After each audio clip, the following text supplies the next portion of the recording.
አሰላሙ አለይኩም ሰላም ወዶቼ። እንግዲህ እኔ ለራሴ የጠቀመኝን ሞክሬ የተመቸኝን ነው ለእናንተ ማመጣው።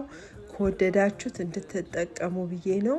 እንደኔ ቦርጭ ያስቸገራችሁ እንግዲህ ይሄንን ድሪንክ ጧት ቁርስ ከመብላቴ በፊት በጣም በትንሽ ሻት እንደ ሻት አርጌ እጠጣዋለሁ። በጣም ነው የተስማማኝ። ከወደዳችሁት እንድትሞክሩት ነው። እንግዲህ እኔ ያረኩት ፓይናፕል፣ አናናስ፣ አረንጓዴው አፕል፣ ብርቱካን፣ ካሮት፣ ሎሚ በጣም አላበዛውም፣ ምክንያቱም እንዳይጎዳኝ ብዬ ዝንጅብሉን ትንሽ በዛ ስላረኩት።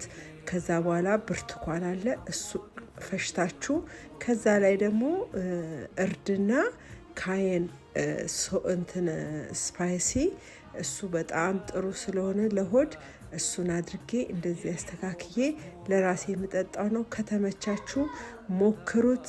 በጣም ወላሂ ሱስ ነው የሚሆነው። በጣም ደስ የሚል ድሪንክ ነው። ከቀዘቀዘ በኋላ ሞክሩት። ባይ ውዶቼ።